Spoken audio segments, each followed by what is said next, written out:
أما بعد فأعوذ بالله من الشيطان الرجيم بسم الله الرحمن الرحيم قال الله تبارك وتعالى فاسألوا أهل الذكر إن كنتم لا تعلمون صدق الله مولانا العظيم.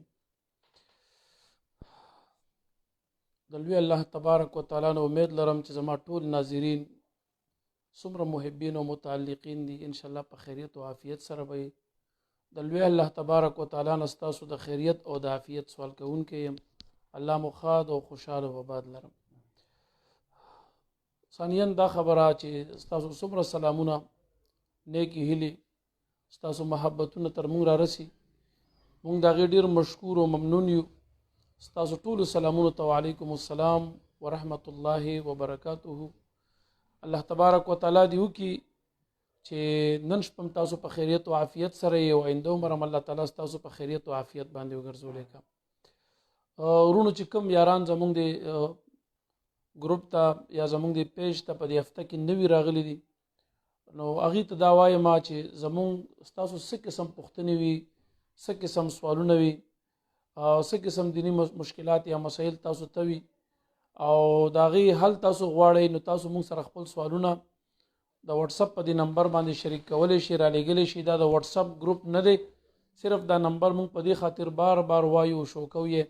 چې تاسو خپل سوال آډیو ریکارډ کوئ وایس میسج په ذریعه یا تاسو خپل سوال هغه لیکئ مختصرا لیکئ او موږ ته په دې واتساپ نمبر باندې را سینډ کولی شئ 0336 54 65 134. دا زموږ د واتساپ نمبر دی. په دې باندې تاسو موږ ته خپل پیغامات چې کوم دی خپل سوالونه دا را لیږلی شئ. زموږ د واتساپ نمبر یو ځل بیا هم درته وایم 0336 54 65 134. دا زموږ د واتساپ نمبر دی. تاسو خپل سوالونه را لیږلی شئ چې حتی الوس کب حل کېږي نن به حل کوو، چې بیا پاتې شي نو د را روان اتوار په شپه 7 بجې همدقسې د خپل روټین مطابق به انشاءالله ستاسو سوالونه حل کوو. ورسره یو درخواست او یو ریکویسټ د خپل چې زمونږ دا کم ملګری دا پروګرام سیټ کوي چلی د هغې په خواهش باندې هغه دا چې کوشش وکړئ تاسو څومره دا پروګرام شیر کولی شئ نو د نیکۍ په کار کې تاخیر هم مه کوئ، بلکې جلدي پکې وکړئ او سستي هم پکې مه کوئ. د دې خپل نیټ د استعمال، د سوشل میډیا د استعمال یا د یوټیوب یا د چینل چې کوم تاسو څومره څه جوړې کړي دي د هغې د استعمال یو نیک مقصد وګرځوئ. دا په ګروپونو کې هم شیر کوئ، د پیجونو نه هم شیر کوئ، کوشش وکړئ د خپل یارانو سره د خپل آیډیانو نه هم شیر کوئ. حتی الوس د نیکۍ په دې کار کې موږ سره پوره بھرپور تعاون وکړئ، خپل حصه پکې واچوئ. الله تعالی دا زموږ او ستاسو ټولو دپاره صدقې جاریه وګرځولی کړي. ښه موږ په دې خپل پروګرام کې بیا خپل مهمان خصوصي جناب ناظم صاحب محترم ته هر کله وایو هر کله راشي په خیر راغی ستړي مشي جی. ډیره مننه جی. ښه جی زموږ یو ورور موږ ته ظهیر خان تیر درس کې تیر پروګرام کې یو مشوره راکړې وه چې عموما دا ټیم کم وي نو تاسو پروګرام کوشش وکړئ چې 2 ټیمه کوئ. نو انشاءالله موږ خپل ارادې داسې شته دی چې دا پروګرام 2 ټیمه هم شروع کړو. د ناظم صاحب مبارک نه علاوه بل یو مهمان پکې موږ والو او ورسره دا پروګرام مخکې بوزو، خو فی الحال د هغې معذرت کوو. کله چې انشاءالله روژه تیره شي د رمضان المبارک د میاشتې نه بعد وړوکي اختر نه بعد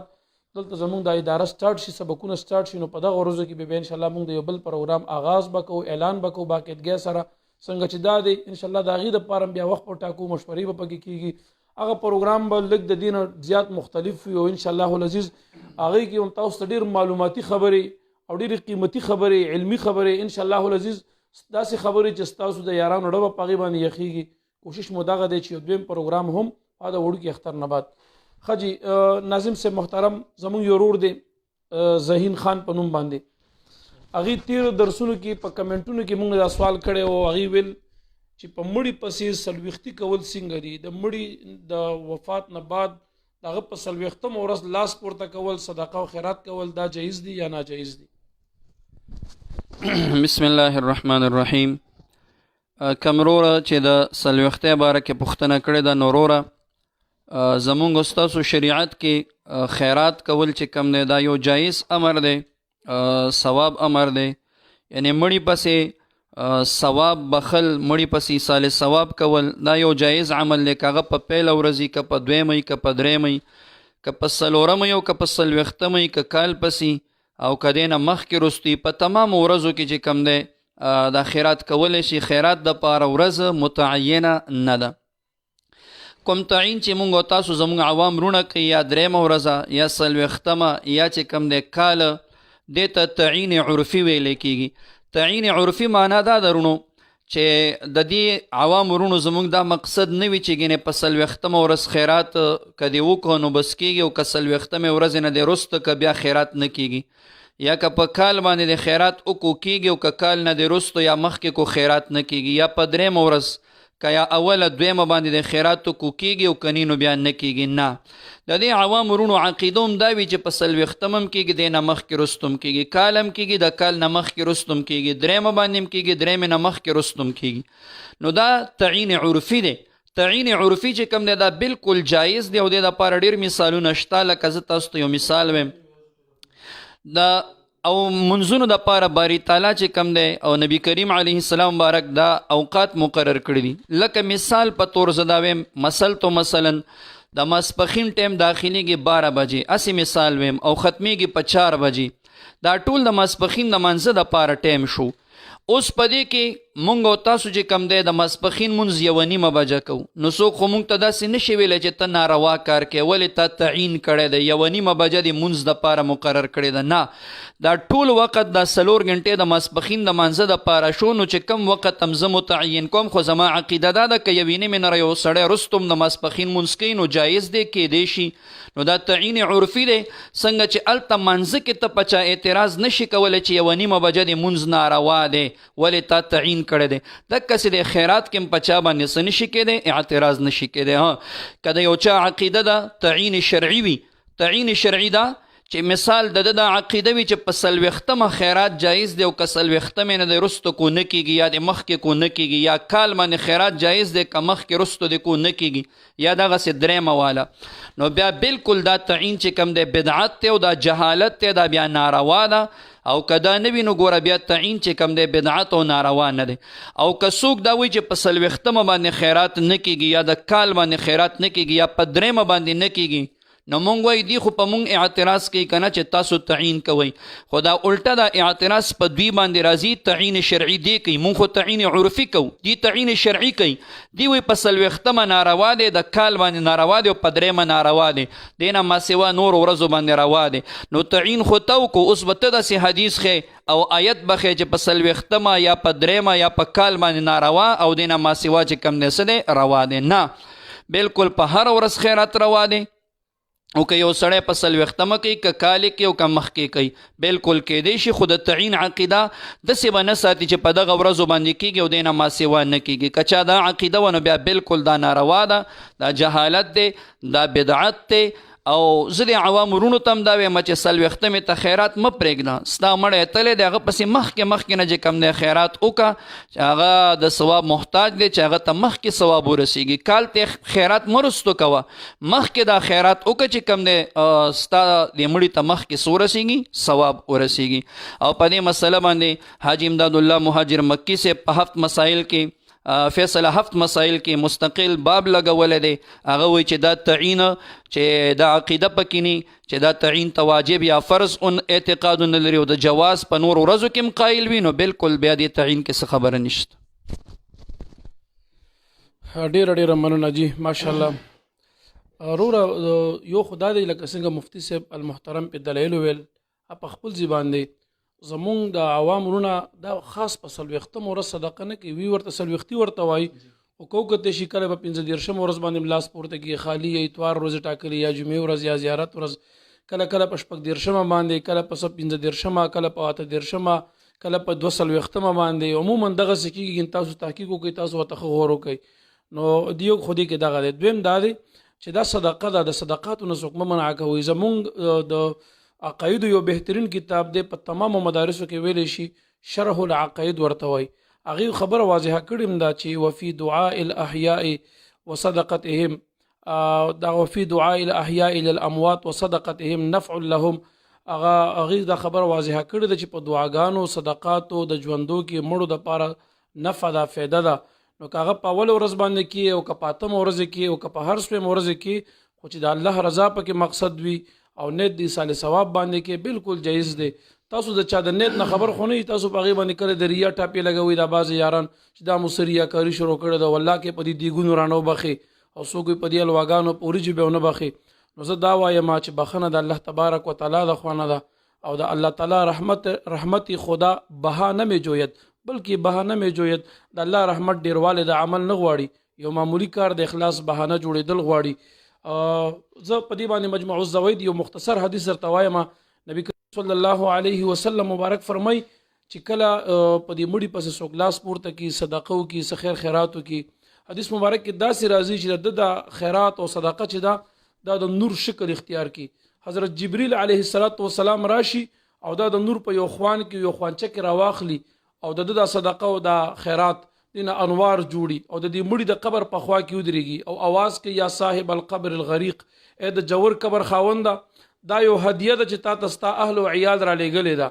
دا یو هدیه ده دا تا تستا اهل او عیال را لېږلې دا والا قبول کا. حدیث کې وایي چې کله دا هدیه دی مړي ته ملاويږي ک امثال الجبال، د غټو غټو غرونو په شانتي انوار او غ تجلیات او رڼاګانی د دې صدقې په عوض کې الله تعالی د دې میت دی قبر ته ور داخلو ګرځولې کی دا غدا قبر په روخان او منور شي. نو په خیراتونو صدقاتو کې څه قباحت نشته او عموما چې کم دې زموږ داخله کې کوي نو پوره په سلوختمه خو نه کې مخکې رستم کوي. ټیک شو جی جزاکم الله. خجی زموږ یو بل رور تیر پروګرام کې په کمنټس کې دا سوال کړو عثمان غنی ګوهری صاحب، اغي سلام را لېږي دا غي سلام ته وعلیکم السلام ورحمت الله وبرکاته. مفتی صاحب محترم اغي فرمایي چې د چا دوا یا درې بچی وي، بعضی بچی نیکان دي او بعضی بچی بدان دي، نو آیا د نیکانو بچو د نیکه او د بدانو بچو د بدې سزا به د مور پلار ته ملاويږي کنه به ملاويږي؟ دا تاسو کې جواب غواړي. جی د سی رورا کوم انسان چې د هغه بچی نیک عمل وي او هغه خپل والدینو پسې نیک عمل کوي د هغه ثواب خپل والدینو ته بخي او والدینو د خپل اولاد ښه تربیت کړي وي بالکل، نو دی چې دا کم نیک اعمال خپل والدینو پسې کوي د هغې اجر و ثواب والدینو ته بالکل رسیږي. حدیث مبارک کې د مسلم شریف حدیث دی، نبی کریم علیه السلام مبارک فرمایي چې کله انسان وفات شي د عمل چې کم دی دا قطع شي مګر درې اعمال هغه داسې دي چې دا نه قطع کېږي، د هغې اجر و ثواب بیا هم ورته میلاویږي. یو صدقه جاریه ده او بل چې کم دی هغه علم دی چې په هغې سره د دنیا کې نشر کړی دی او خلک په باندې فایده اخلي، او بل چې کم دی ولد صالح دی چې هغه د خپل مور او پلار دپاره څه کوي دعاګانې کوي. یو بل روایت کې هم داسې راځي چې باری تعالی به یو انسان ته جنت کې لوی درجات ورکړي، دغه انسان به الہ العالمین نه پوښتنه کوي خداوند عظیم ما خو دومره نیک اعمال نه دي کړي، دا دومره لوی درجات ما ته په څه باندې میلو شول؟ حدیث مبارک کې راځي باری تعالی به ورته فرمایي باستغفار ولدک دا د ستا د بچی په دعاګانو باندې چې ته دنیا نه راغلی وې ستا بچی تا پسې دعاګانې کولې د هغې د وجې دا درجات تا ته چې کم دی دا میلاویږي. نو بالکل د بچو د نیکو اعمالو چې مور پلار پسې بخي اجر ور رسیږي. اما د بچو د بدو اعمالو سزا دا به مور پلار ته میلاویږي کنه، نو که چېرته د والدینو د خپلو بچو صحیح تربیت نه کړي او غلط تربیت یې کړي او ګناه طرف ته مایله کړي وي، ګناه کارونه پې باندې کړي، نو بالکل هغې کې چې کم دی دا والدین په دې سزا کې به بچو سره دا شریک وي. او که چېرته مور او پلار د بچي ښه تربیت کړی وي او ښه نصیحتونه ورته کړي د هغې باوجود چې کم دی دا بچی غلط کارونه کوي او د مور پلار خبره نه مني هغې د ښه تربیت باوجود، نو بیا والدین د هغوی د عمل سزا د بچو د عمل سزا بیا والدینو ته نه میلاویږي. ډېره ډېره مننه جزاک الله. لکه څنګه چې مفتی صاحب محترم د تو فرمایل داسې بل حدیث مبارک کې داسې هم راځي، زه به عموما یو عام حدیث ویم، مبارک فرمایي چې الا کلکم راعین، هر یو له تاسې نه راعي دی او د دغه انسان نه به د ما تحت او د رعیت پوښتنه کېږي. نو که د بچي د ښه تربیت کړي او د ګناه په کار کې د هغه سره تعاون نه کړی، تا د ګناه نه هغه منع کړی دی، تا د هغه تربیت وکړو، تا هغه ته د الله احکام ورسول، د هغې باوجود ستا یو بچی بدي کوي، ستا هغه باندې چې څومره وس رسېدو تا د هغې باوجود منع کړی هم دی، د هغې باوجود یې کوي، نو د ګناه تپوس تا نه بیا نشته دی. او که تا د ګناه په کار ولیدو ته منع کېنه، تربیت یې نه کې، د الله تعالی احکام دې ورته نه دي ښودلي، نو بیا خو ته د راعي تا نه به خامخا د تپوس کېږي، د ده باره کې به الله تعالی تا سره حساب او کتاب کوي. د هر مشر نه به د هغه د کشر او د ماتحت پوښتنه کیږي. نو لہذا د پلار نه علاوه هر مشر له پکار دی چې د خپل کشر باره کې خپل غاړه دی آزاد وګرځي. خجی ډیره مننه جی. زمونږ بل یو ورور دی اعظم جان صاحب، هغه سلام را لېږي، د هغې سلام ته وعلیکم السلام ورحمت الله. هغې وایي چې موجوده حکومت یو سکیم جوړ کړی دی، هغه سکیم کې هغې څه پیسې ورکوي د کور جوړولو دپاره، او هغه پیسو کې 5% شرح 5% چې کم دی هغې کې بیا سود هم دی. نو آیا دا لون اغستل، دا پیسې اغستل او په هغې باندې کور جوړول او بیا هغه پیسې چې واپس ادا کوي هغې کې 5% سود ورکول، دا جایز دی که نه دی جایز؟ زه د ورور ته دا وایم چې بینک والا کم قرضه ورکوي د کور دپاره یا نورو کاروبارونو دپاره، او بینک والا چې کم دی واپس دا قرضه بیا تاسو نه اخلي، په دې کې سود اخلي. نو څنګه چې د سود اغستل ناروا او حرام دي، دارنګې د سود ورکول هم چې کم دی ناروا او حرام دي. که د دې ورور کور نه وي نو په کرایه باندې اوسیږي، نو خیر دی دا کومه کش چې ته بینک والا ته ورکې دغه پیسې ځان ته ورو جمع کوه او مره د کرۍ په کور کې ګزاره کوه، کم مشکلات مصیبتونه در باندې راځي هغه برداشت کوه. زمونږ مقصود چې کم دی هغه څه ده د باری تعالی رضا ده، چې مونږ الہ العالمین او د هغه محبوب محمد مصطفی صلی الله علیه وسلم مبارک مونږ څه وګرځو، راضي وګرځو. نو خیر دی که دغه تکالیف راځي په هغې باندې صبر کوئ، الله به اجر درکړي. کله چې د کور پیسې در سره برابر شي بیا کور ځان ته واخله، او د بینک نه قرض اخیستل نه دي پکار، ځکه چې هغې ته نه واپس د سود اخلي دا ناروا دي. جزاک الله، ډیره مننه جی. زمونږ بل یو ورور ابو طلحه، هغې په تیر پروګرام کې یو سوال کړی او هغې وایي چې یاره یو سړی د بینک نوکري کوي، بینک کې ملازم او نوکر دی، دغه د بینک د ملازم او نوکر خپله هغه تنخواه چې کومه والي، په دغه تنخواه کې طالب العلم ته د دین یو کتاب وغیره اغستلی شي که نه نشي اغستلی؟ ابو طلحه وروره د بینک چې کومه تنخواه ده نو بینک والا د تنخواګانې چې څومره دي دا د سودي پیسو نه د تمامو ملازمینو ته دا پیسې د سودي پیسو نه ورکوي. لہذا د دې وجې نه فقهاو فتاوجاتو لیکلي دي چې د بینک نوکري د حرامه ده، نو سړي ته دې نوکرۍ پرېښودل پکار دي. که څومره تنخواګانې یو سړي اغستې وي نو هغه ته دا پکار ده چې بغیر د نیت د ثواب نه دا په داسې خوارو غریبانانو باندې نیت د ثواب ورکړي، ونه کړي او دا پیسې هغه چې کوم دی خلکو ته ورکړي، او جلد از جلد چې کوم دی ځان ته د بل نوکرۍ بندوبست وکړي او د بینک نه چې کوم دی روزي بل ځای ځان ته د حلال کاروبار بندوبست وکړي. نو لہذا که طالب ته کتاب هم اخلي اخیستی شي خو نیت د ثواب به ورکې نه کوي. خو خبره دا ده چې دا د سود پیسې دا په علماو طلباو باندې ونه خوړلی شي، بلکې نورو خواري غریبانانو ته هغه بغیر د نیت د ثواب نه ورکړی شي. جزاک الله. زمونږ بل یو ورور محمد الیاس، هغې یو سلام را لیږي، د هغې سلام ته وعلیکم السلام ورحمت الله. او هغې وایي چې د وجد متعلق مونږ ته د قرآن او حدیث په روشنایۍ کې جواب راکړي، څه دلیل راته ووایي. نو زه به تاسو ته دا وایم چې تقریبا 3 درسونه تیرو کې مونږ په وجد باندې باقاعده د احادیثو نه هم روشنایي اچولې وه،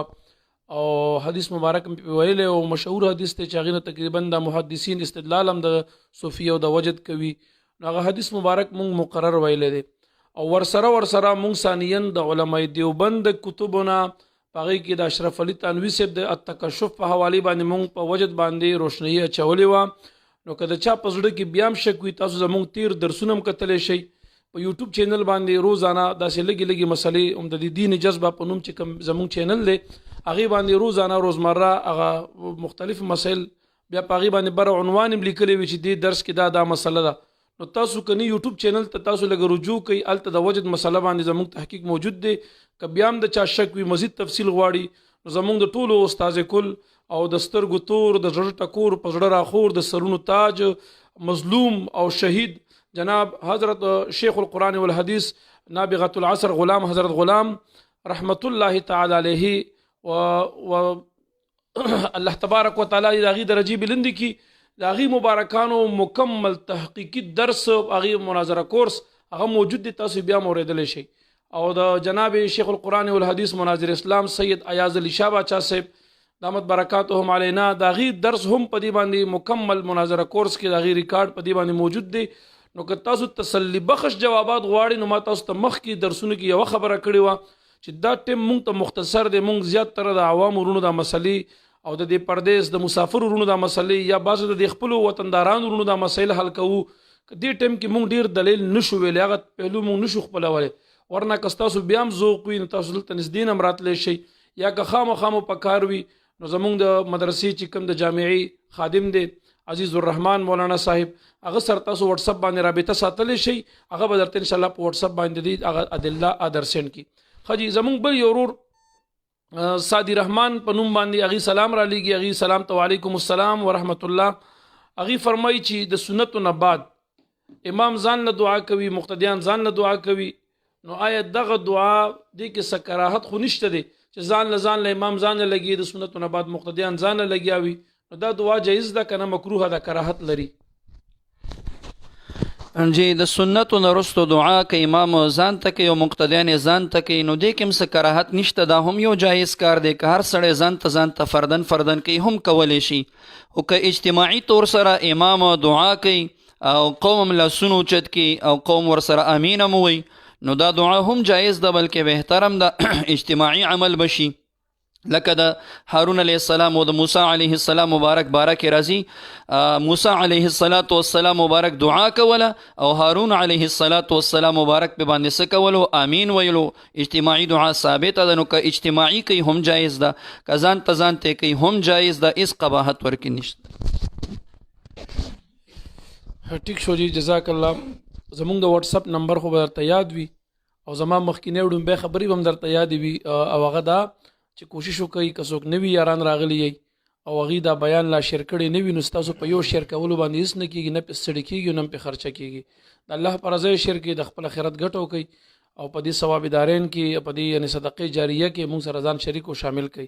کوشش د شیر کولو زیات وکړئ، خاص کر په ګروپونو کې د غټو آیډیانو نه تاسو خپل پیجونو نه دا بیان نشر او شیر کړئ. او د واتس اپ نمبر 0336 5465 134 په دې باندې تاسو خپل سوالونه مونږ ته د واتس اپ په ذریعه را لېږلی شئ. جواب به نن نه ملاویږي، جواب به در روان اتوار په شپه د خپل زوړ روټین مطابق تاسو ته انشاءالله ملاویږي. ښه جي، زمونږ بل یو ورور هغوی دا تپوس کوي مبارک شاه په نوم باندې، هغې وایي چې یو شخص دی د جومات ته راغی، امام سره جمع کې شاملیږي، خو دنه یو یا دوه رکعته تللی دي او دی چې امام سره شریک شو، امام باندې سجده سهو لازم وه، امام الته په آخره قاعده کې ناستو، امام سلام وګرځولو، دیم امام سره سلام وګرځئ او بیا د امام سلام ګرځولو نه بعد د پاسې باقي مونځ خپل پوره کړي، نو آیا د دې سلام ګرځولو باندې د ده مونځ مات شو که نه دی مات؟ د دې سوال تپوس دی کوي، جواب غواړي.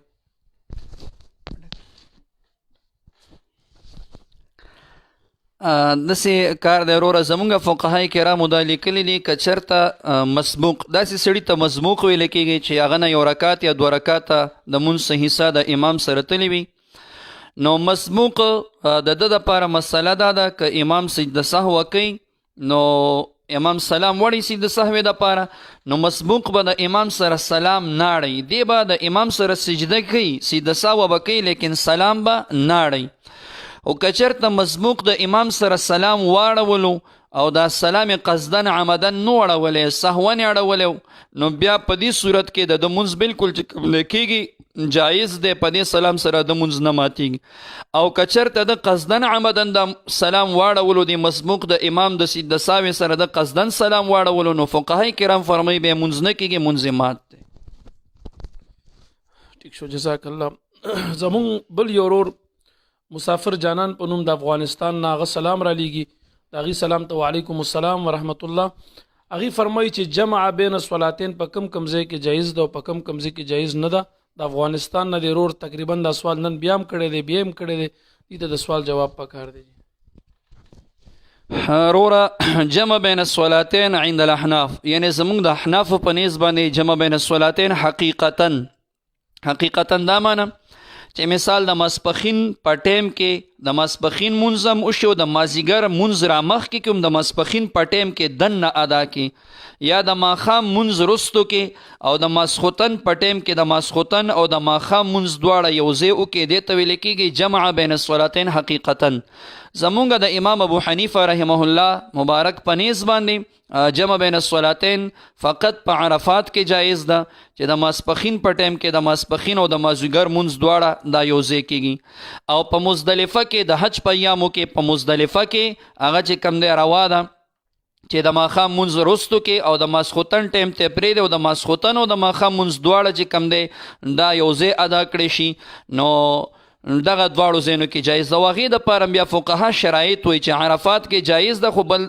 شرط دا دی چې امام به وي هلته او دا دواړه منځونه به په جمع باندې کېږي او دواړه منځونه چې کوم دی حالت د احرام کې به وي. که یو سړی د هغې ځای دی د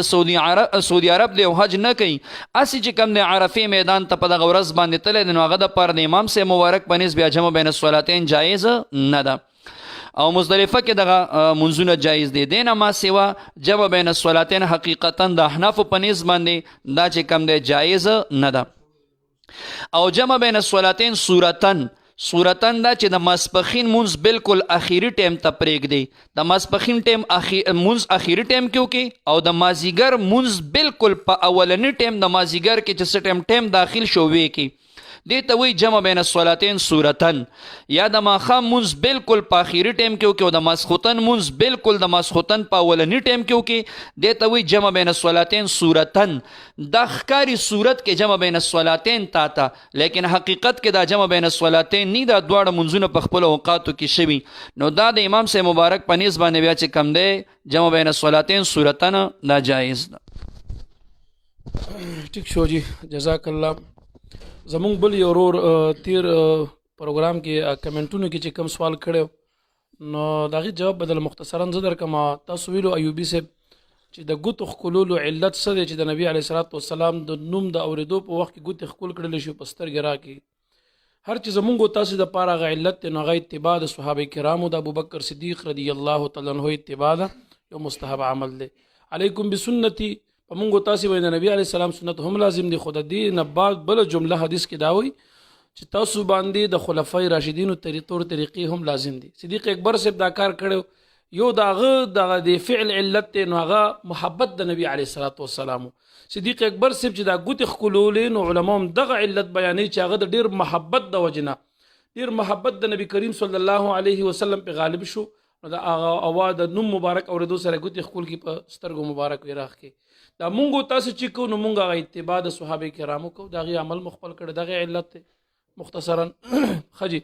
بل یو ورور ارشاد مومن په نوم سلام را لیږي د هغې سلام ته وعلیکم السلام ورحمت الله. هغې وایي چې ما ته وسوسې ډېرې راځي نو ورور د وسوسو باره کې دا نن سبا د مرض شاید زیات شوی وي. اکثر مونږ دا تقریبا تیرو درسونو کې بار بار مونږ د ویل یو تاسو استغفار ډېر وایي. دویم لا حول ولا قوة الا بالله وایي. دریم نمبر تاسو دا دعا چې اللهم اخرجني من ظلمات الوهم واکرمني بنور الفهم دا وهم وسوسات دې سره ختمېږي. ورسره زه به درته دا هم وایم چې د نقشبندیي سلسلې هغه صاحبان پیدا کا هغه د پیرارچی خراسانی رحمت الله تعالی علیه په خلفاو کې زیات دي چې هغې سره حیات قلبي دی او هغه یو تیز توجه تاثیري توجه لري. ته د هغې حلقې د بیعت ته لاړ شه هلته بیعت وکړه او لږ وخت د هغې په صحبت کې تیر که ته ګوره چې د تسلط د شیاطینو دا ختمیږي که نه ستا به تصفیه د قلب موشي تزکیه د نفس به دې موشي د نفس د خوا نه چې دا کم خباستونه یا دا وسواس تا ته راځي اب هم ختم شي که د شیطان د خوا نه کم سوي اب هم ختم شي. نو داسې یو مرد کامل وګوره هیڅ چیزی خود به خود چیزی نشد هیڅ چا نه په خپله باندې څه نه جوړیږي تر څو پورې چې ته دغه فن د استاد شاګردي اختیار نه کړې تا نه څه نه جوړیږي. مولانا روم صاحب فرمایي مولوي هرگز نشد مولای روم تا غلام شمس تبریزی نشد.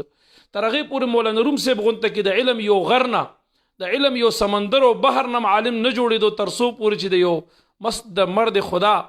او دغه رنګ چې کم دی دا یو درویش صحبت اختیار کړی نو تر هغې پورې غرض مې دلته دا دی. عبدالرحمن بابا رحمت الله تعالی علیه فرمایي چې سبا ارمان کوي پند پیرانو ولې نن د پیر طلب نه کړي بی پیرا. د پیر طلب وکړه خو پیر اخوا دی خوانه چې فاسق فاجر وي یا ګیر لنډی یا د شریعت خلاف کارونه پاغه کیوي نو داسې پیر نه چرم بیعت مکه وګیندا وسوسې به نورم زیاتی وګرځيږي داسې پیر وګوره چې داغه په زړه کې خشیت خداوندی وي هغه عامل په علم ظاهری باندې هم وي او کلک عمل کوون کې وي او خشیت لري تقوا لري دغه سه خلکو صحبت اختیار کړه دا صادقین دي باری تعالی په قران عظیم شان کې فرمایي کونوا مع الصادقین د دې آیه کریمه د لاندې په فضائل اعمال کې فضائل ذکر رساله کې علامه زکریا صاحب د دیوبند عالم دی هغه دک آیات ذکر کړي دي او بیا د دې آیات لاندې لیکي تفسیر کې وي د صادقینو نه مراد څوک دي چې الله تعالی فرمایي تاسو د صادقینو مرګرتی اختیار کړئ نو علامه زکریا صاحب فرمایي د صادقینو نه مراد پیران صاحبان د طریقت دي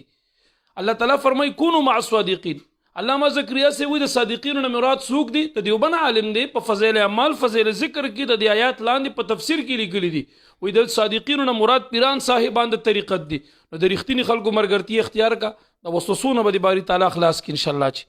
خجی بل یو مرګره اغي سلام را لېږي دغه سلام تو علیکم السلام مفتی صاحب محترم اغي دا تپوس کې چې یو سړی د سورۃ توبه تلاوت کوي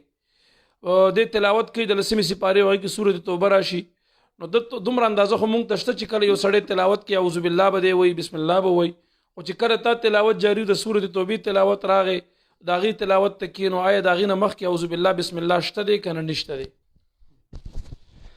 روره کله چې سړی د قرآن عظیم الشان تلاوت کوي او مثال په تور سوره انفال تلاوت د شروع کړي دی لګیا دی د سوره انفال تلاوت کوي ان تر دې پورې چې سوره انفال ختم شو د اراده ده چې سوره براءت یعنی سوره توبه تلاوت هم دی کوي قرآن سبق نه بندي نس مسلسل لګیا دی نو په دغه صورت کې چې ته د سوره توبه نه مخکې سوره انفال تلاوت دی کړي او د سوره توبه باندې راغلی نو په دې صورت کې بیا سوره توبه سره بسم الله اعوذ بالله نشته ډایرکټ په باندې چې کم دی دا ورزي او کچرته ابتداء سړی تلاوت شروع کوي او ډایرکټ د سوره براءت نه شروع کوي یا د سوره براءت د منځ نه ډایرکټ شروع کوي په دې دواړو صورتونو کې بیا سر کې اعوذ بالله او بسم الله دا دواړه ویل چې کم دی په کار دی وایي جزاکم الله ان شاء الله په مسله پوه شوي بل یو مرګره تپوس کې سلام را لېږي دغه سلام تو علیکم السلام ورحمت الله اغي فرمایي چې کله کله د ایزي اکاونټ مونږ جوړ کړی ایزي پیسې اکاونټ په هغه باندې مونږ ته څوک پیسې را لېږي چې پیسې راشي مونږ هغه پیسې موصول کوو نو هغه کې زمونږ نه کټوټي کیږي نو دا کټوټي د ایزي پیسې اکاونټ په ذریعه چې مونږ ته چاره لېږلې دي دا کومه کټوټي کیږي دا خو سود کې ناراضي رورا د سکار د کچرته یو سړی دکاندار یا فرنچایز والا ته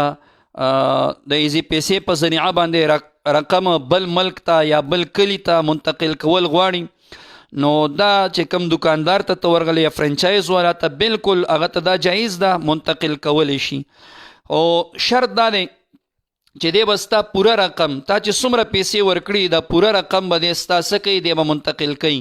او د دپاره بطور محنت چې د کم محنت کړی دی دا خدمت یې کړی دی نو دکاندار بطور دا خدمت دی چې کم دی عوض اغستی شي خو دا عوض به جداګانه اخلي ستا د پیسو نه به کټوتي نه کوي ته وله چې کم دی د جیب نه که دی مناسب 100 روپۍ یا 50 روپۍ کمې اخلي هغه به جداګانه ورته ورکولی شي ٹھیک شو جی جزاک الله دا بعضې ملګري اکثریت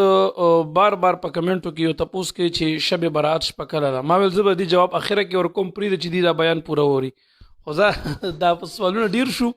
مرګري پوښتنې هم داسې هم کوي کالم بار بار راځي چې دا شپه کله ده نو د شب برات شپه چې دا یو د حکومت حساب دی دا دې چې کوم رویت هلال کمیټې د هغې د حساب مطابق دا د منګل شپه راځي او دلته چې کوم زمونږ په دې کې پی کې کې یا 400% دا کمې کمیټې دي د عام غیر سرکاري چې کمې کمیټې رویت هلال والا ناستې وي دلته او کال په کال تقریبا په دې سیمو کې د هغې په خوله باندې مونږ روجم نیسو د هغې په خوله باندې مونږ اخترونه هم کوو نو د دغه کمیټو مطابق چې مونږ هغې سره خپله په رابطه کې یو د دغه کمیټو د اعلان مطابق د شب براعت شپه چې دا د را روان پیر شپه ده یعنی سبا شپه ده بعضې خلک وایي چې یاره نن شپه ده د اتوار نو که تاسو نن شپه ما عبادت وکئ سهده پورې او سبا شپه بیا وکئ نو څه ګناه خو نه ده او روجي خواسم که دوه ونیولی شي دوه نه زیات ونیولی شي نبی کریم صلی الله علیه وسلم هم په دې میاشته کې تمامو میاشتو په نسبت باندې نفلي روجي به زیاتې په دې میاشته کې نیولي نو باید چې دې میاشته کې سړی روجي ونیسي نو که خامخا څوک یوه روجه نیسي یا یوه شپه نو ما درته وویل چې د دې بعضې کمیټو مطابق د حکومت په حساب باندې د منګل شپه راځي هغې خو عموما یو روجه هر څه موږ باندې خرابۍ ګډوډۍ الله دې رحم وکړي الله یې توفیق د نیکۍ والا ورکړي او هر چې د عامې لوکل کمیټې دی د زموږ خپل کم تحقیق دی نو موږ یې خپل هم د راروان پیر په شپه مناوو یعنې سبا شپې مناوو او که څوک روجه نیسي نو د پیر په ورځ دې روجه ونیسي دا ستاسو د یو سوال جواب شو ښه جي زموږ بل یو ورور موږ ته سلام رالیږي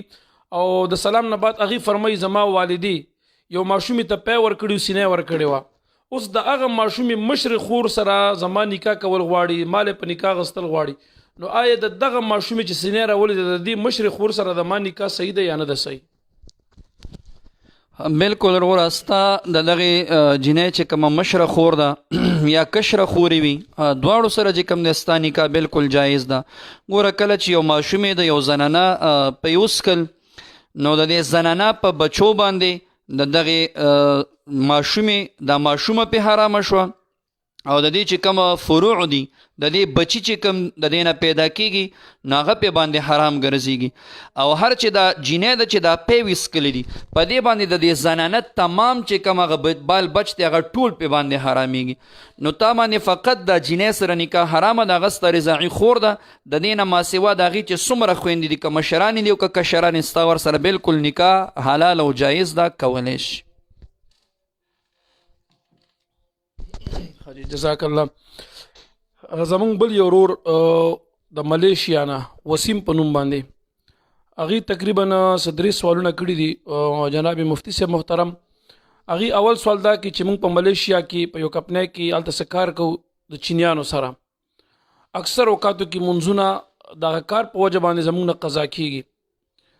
د جمعې مونځ هم موږ په کمپنۍ کې د کار د وجې نه نشو کولی د ماسپښین مونځ ادا کوو په وخت باندې باقي منځونه چې کم دی هغه موږ نه قضا کیږي د ماښام په ټیم باندې د هغې قضا وروړو د ماښام نه وروسته د هغې قضا پکار ده مخکې پکار ده په څه ترتیب سره موږ قضا وروړو دي دغه تپوس کړی دی د منځونو باره کې اگر چې دا سوال موږ مخکې څو ځل حل کړی دی مختصرا جواب ورکړئ جي ګوره وروره دا مونځ د الله تعالی فرضي حکم دی مونځ په یو حالت کې هم پرېښودل دا چې کوم دی تا ته روا نه دي که د کمپنۍ والا پتا باندې طرف نه پتا باندې پابندي وي پابندي نو دا پابندي دا قابل قبوله نه ده د هغه نه چې کوم دی پټېږه په دغه وخت کې او څه طریقې باندې دا خپل مونځ ادا کوه او کنه بیا هم ستاړه کې شکې چې دا پټېدل به ټیک نه وي نو داسې وکړه کمپنۍ والا سره به ته خبر وکړې چې 15 وخته زما مونځ دی په دې کې مثال زما 10 منټه لګېږي نو 10-50 منټ شو ګنټه ته ځان دپاره واخله چې مثال زما تا سره 12 ګنټې ډیوټي ده دا یو ګنټه ته وباسه دې مزدوري منها کا او د 11 ګنټو ما ته به مزدوري ته راکې دا یوه ګنټه دا به زما د منځونو وي او ما باندې د منځونو پابندي نشته که دې باوجود هم تا باندې پابندي لګوي نو دغه ځای نه ووځه او ځان ته بل ښکلی چې کوم دی کاروبار دا ځان ته وګوره او دا عذر نه دی چې ته وایې زه ډیپټی کېم نو ګینې دا منځونه او پرېږدم او قضایي به بیا راوړم نه چې دا ته قضا کوې نو ته ګناهګار ګناه کبیره کې مبتلا او قضا بیا هر وخت راوړی شي خو قضا کې به نه جزاک الله دنیا لره په دین باندې ترجیح مو ورکوئ دنیا لره په آخرت ترجیح مو ورکوئ روزي رسان خدای دې ته غیرت وکړه الله تعالی و تعالی دې نه ښه نوکري درکړي خاص باب به د خدای برابر او میسر کړي د لږې دنیا باندې هغه لوی آخرت نه ختمېدونکي ژوند د آخرت امه بربادوئ منځونه په ټیم باندې کوه او د مخلوق اطاعت په هغه څه کې مه کوه چې په څه کې د الله تعالی نافرماني راځي ښه جي دویم سوال عمدا وسیم رور د ملیشیا نه هغې دا کوي چې په دې کمپنۍ کې موږ سره ډېر غیر مسلمه خلک دي موږ چې کوم ځای پاتې کېږو هلته هغې څه تصویران ډېره کې لګولي دي هغه موږ لرې کول غواړو خو هغې نه لرې کوي کله کله هغې ګانې وغیره لګولي وي موږ د جمع سره مونځ ادا کوو یې نو آیا زموږ د مونځ ادا کولو طریقه به څنګه چې کمره کې تصویران دي مونځ کېږي که نه کېږي که کېږي نو زموږ د جمع ادا کولو بل ځای موږ سره داسې نشته دی دی بهر وي ځنګل دی لرې دی ځنګل دی او موږ شاړه کې یو تقریبا دغسې سوال دی کوي نو د جمع دغه ځای کې کېږي که نه کېږي وروره که چېرته بل ځای د مانځه دپاره وي تاسو پیدا کولی شي کوشش کولی شي او پیدا کېږي نو بیا بل ځای کې مونځ کوئ دغه کمرې نه ځان وساتئ چې پکې تصویران دي. که بل ځای نه پیدا کېږي او دې دا تصویران اخوا کوي نازکه کومه کمره کې چې تصویران او تصویر یا مخې ته راځي یا په چت کې وي ستا د سر د پاسه یا ښي طرف یا ګس طرف ته نو په دغسې ځای کې بیا مونځ کول مکروه تحریمي دي خو چې عذر نه وي او که شاته وي بیا هم پکې کراهت شته. نو بیا داسې تاسو کوئ چې دغه کمره کې که تاسو سره څه کپړې مپړې د تصویرانو باندې کپړې اچوئ د تصویران پټوئ یعنی حتی الوسه چې څومره ستاسو وس وي دا تصویر یا پټوئ یا د دې ځای نه ماسوا بل ځای مونځ کوئ. که بل ځای هم د مونځ ني او تاسو سره داسې کپړې هم ني چې تصویران پټ کوي یا پټولی نه شي هلته هغې درته پرېږدي نه نو بس بیا خو عذر دی بیا مونځ کېږي او که نه عذر نه وي نو بغیر د عذره بیا چې کوم دی دلته مونځ کول دا مکروه دي. خجی همدا وسیم رور د ملیشیا نه دریم سوال دا کوي هغه وایي چې دا مونږ کوم لباس هلته اچولی وي د کپنۍ د خوا نه به شاید وي په دې پابندي به وي په دغه لباس کې هم بعضې تصویران وي څه نقوش مقوشو تصویران پې جوړ وي او دغه لباس زمونږ په غاړې نو دې کې مونځ کېږي که نه کېږي. کم لباس چې هغې باندې تصویران وي او تصویران د جاندار وي د جاندار یعنی دا زیروح تصویرانی نو فقهای کرام فرمایي دی کې هم مونځ چې کم دی څه دی مکروه دی. نو وروره تا ته دا پکار دي که د ډوټې جامې دي وي نو خیر دی د مونځ په وخت کې دا جامې څه کوه بدلوه او سمو جامو کې مونځ کوه. که نی نو دا کم جامو باندې چې تصویران دي د تصویر دا سر کټ کا یا چې کم دی ورانې که د تصویر څه طریقه باندې نو بیا هم پکې مونځ کېږي. او بله طریقه م فقهاو ذکر کړې ده که د بنین د پاسه ته قمیص واچې او دا تصویر پټ شي ستا په قمیص باندې نو بیا هم چې کم دی مونځ کېږي. حجی جزاک الله. زمونږ بل یو ورور سلام را لیږي وي مفتی صاحب ته او شاه صاحب دواړو ته مې سلام دی. ستا سلام ته وعلیکم السلام ورحمت الله وبرکاته. حجی دا چې کمنټسو کې څومره سلامونه راغلي دي په ما باندې یا ناظم صاحب باندې ستاسو ټولو سلام ته وعلیکم السلام ورحمت الله وبرکاته. ستاسو دا مینه ستاسو دا خلوص دا محبت دا د رب کریم د خپل رضا باعث وګرځولی کی. الله تعالی م ډېر خوشحاله و آباد لرم. زمونږ یو ورور دا تپوس کوي دی وایي چې یاره نقشبندیان صاحبان په مانځه کې ذکر کولی شي که نه کم وخت کې چې امام قرت کوي امام په مانځه دی سره امام سره ولاړ دي نو دی وایي چې آیا دغه وخت کې مونږ قلبي ذکر یادوي د زړه ذکر یادوي دا کولی شي که نه نشي کولی کم وخت کې ذکر قلبي منع دی او کم وخت کې منع نه دی دی تفصیل غواړي. روره کله چې ته مونځ ته ولاړې نو ذکر هم یو اعلی عبادت دی او مونځ هم عبادت دی خو لیکن په ځای د ذکر قلبي باندې ته خپل مانځه ته متوجه اوسېږه او قرائت ته متوجه اوسېږه کم تلاوت چې ته کې په هغې کې غور و فکر کوه د هغې معانیو کې غور و فکر کوه او دارنګې چې کم دی خپل مونځ ته توجه ورکوه دا به بهتره وي. او داسې مثال سړی نو ذکر قلبي نور په تمام اوقاتو کې سړی کولی شي که حالت د جنابت کې ولی ني هغه وخت کې هم کولی شي ان تر دې پورې که یو سړی مثال بیت الخلا ته تلي بیت الخلا ته نو په دغه بیت الخلا کې هم ته په خپل قلب کې چې کم دی ذکر کولی شي ځکه ته خو خوله پې باندې نه خوځې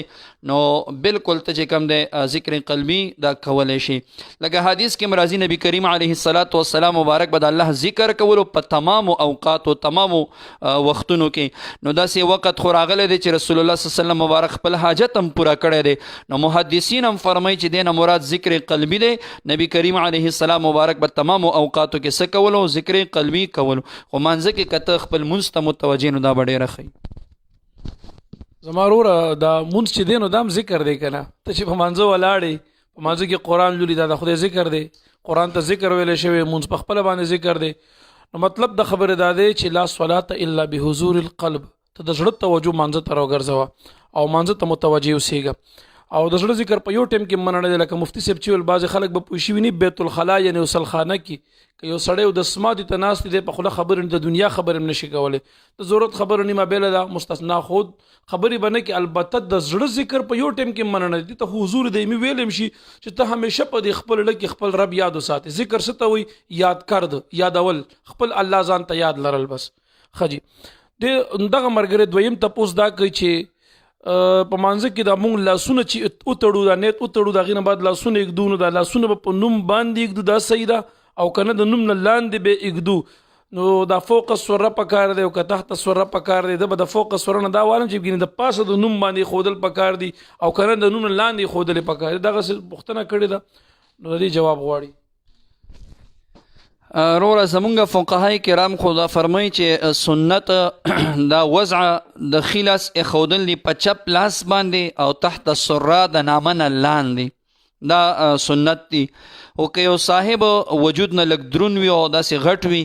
او هغه نامه نه لاندې لاس ایښودل هغه ته تکلیف وي نو بیا بالکل نامه د پاسه هم لاسونه ایښودی شي او که نامه نه لاندې نو لږ د نامه نه لاندې که لاس کېښودلی شي نو دا ښه ده.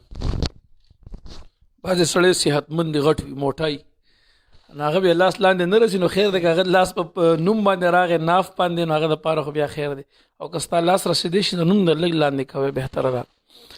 همدا ملګري اخري سوال دا کې دریم نمبر سوال چې یاره یو سړی مالدار دی خو سودخور دی دغه سودخور سړی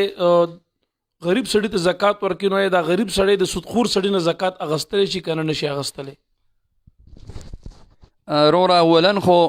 یو سړی چې سودخور و د سره د سود دا څومره مال هم چې ورسره څومره مال ګوره دا مسله تاسو ته بار بار تېره شوه هر مال چې هغه حرام مال وي حرام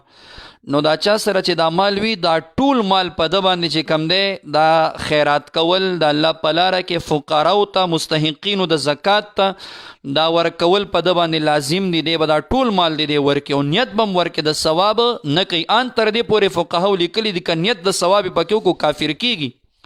او څوک چې تیاخلي هغه به هم پکې دا نیت نه کوي نو د باندې اول خدا ټول مال ورته ورکول پکار دی فقراو ته نو لا پاتې خدا چې زکات که دا سړی حاجتمند وي او محتاج وي نو بالکل که سودخور ورته زکات ورکوي نو هغه به پکې نیت د ثواب نه کوي او دې ته نه اخیستی شي خو هغه د ټول مال ورکي ځان د حرام مال نه بېغمه کوي او نیت د ثواب به نه کوي. ښه جی جزاک الله. زمونږ بل یو ورور چې ریګولر تقریبا زمونږ دا درسونه به اوري او هغې کې خامخا د یو سوال نیم هم کوي شازیب ورور د جمرود نه هغوی دا تپوس کوي چې یاره یو غوا دا کله کله غوا وي خلک بوځي غوایي دپاره او د هغې میلاپ وشي عموما مونږ وایو غوایي لی بوتله غوا تیره کړي پښتو ده پښتو کې تقریبا مونږ تیرېدل ورته وایو غوایي تیرولو له بوتله نو آیا په دغه کله کله داسې وشي چې غوایي چا کور کې ساتلی وي او هغه هم صرف دې دپاره چې د غواګانې بلاربولو وغیره دپاره نو آیا په دې باندې دا کوم اجرت اخیستی شي دا کومه پیسه اخیستی شي د غواګانو یا میخو یا د ګړو چیلو وغیره نو آیا دا جایز ده دا پیسه که ناجایز ده؟ هروره دا کوم غوایي چې د غواګانو دپاره ساتلی شوي وي او نو که چېرته د مخکې نه دی په دې باندې اجرت اخلي او مخکې نه خلکو سره خبره کوي چې ما ته به دومره پیسې راکړي نو دا اجرت اخیستل فقهای کرام فرمایي دا پې باندې ناروا دي دا پې باندې نشي اخیستی او که چېرته ده ورسره خبره نه کړي او اجرت پې باندې نه اخلي خو چا چې څوک غوا راولي دا مال راولي هغوی د خپل رضا باندې د هدیې په طور باندې تحفې په طور باندې یا په دې بنیاد چې دا څاروی دا غوایي دا کمزوری کېږي د هغې دپاره د خوراک په نیت باندې خپل طرف نه څه پیسې ورکوي ده ورسره خبره نه کړي نو بیا فقها وایي ټیک ته ورکولی شي خپل طرف. دا شازیب ورور دویم چې کوم سوال کړی دی تا ته مونږ دا وایو چې د سوال تفصیل لږ ته وکړه دې باره کې یو سوال هم دقه څه شی تاسو چې کړی دی که ستاسو دغه مقصود د هغې جواب مونږ مخکې کړی دی دوباره به بیا هم جواب درکو خو ستا سوال انتهایی مختصر دی د انجکشن مسله چې کومه تا کړې ده د هغې لږ وضاحت سره تپوس وکړو انشاءالله پوره جواب به تاسو ته میلو شي. زمونږ بل یو ورور شاه حسین د ابوزوبۍ نه چې د مردان دی هلته اوسېږي او دی به ریګولر تقریبا زمونږ دا بیانات اوري او پکې بار بار سوالونه هم کوي دی وایي چې د حضرت علي رضی الله تعالی عنه مبارک روزه چرته ده بعضې خلک وایي دا وایي چې هغه اسمان ته اوچت شوی دی اسمان کې دا اسمان ته ختلی دی مبارک دی دا سوال کوي چې د حضرت علي سے مبارک د روزې متعلق تاسو موږ ته لږ جواب راکړئ. روره د حضرت علی رضی الله تعالی عنه مبارک د روزې باره کې ډیر روایات راغلي دي او دا یو مختلف خبره ده دې کې اختلاف دی تعین سره تحقیقی طور باندې د دې مبارک روزه معلومه نه ده خو بعضې علماو دا لیکلي دي د سیرت چې دا په کوفه کې د گورنر هاوس سره نږدې چې کم هغه وخت کې گورنر هاوس و هغې سره حضرت علي سے مبارک چې کم دی دفن کړی شوی دی لکه حافظ ابن کثیر رحمه الله دا روایت ذکر کړی دی خو قبر چاته معلوم نو خفیه دفن کړی او دویم روایت کې دا راځي چې دی د کوفی جامع مسجد سره نږدې په یو کلوزه کې هغه چې کم دی دفن شوی دی بل روایت کې دا راځي چې حضرت حسن رضی الله تعالی عنہ د حضرت علي صاحب زوی د مدینه منوره ته منتقل کړی لکه تاریخ بغداد دا خبره لیکلې ده او یو روایت کې دا راځي چې نجف کوفې نه بهر نجف کې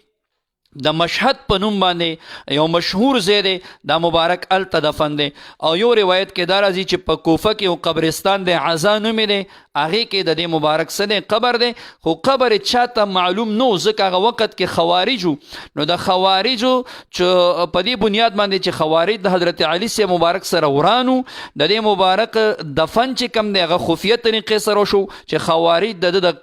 قبر او د روزې مبارک سونه کې توهین او بې حرمتیونه کې دا شاه حسین رور سلامونه مرلیږي په مفتی صاحب باندې ما فقیر باندې ستا سلام ته وعلیکم السلام د دویم تپوس دا کوي چې یاره د معراج واقعه په کومه میاشته کې واقع شوې وه دوی د رمضان په اخرنو عشره کې واقع شوې ده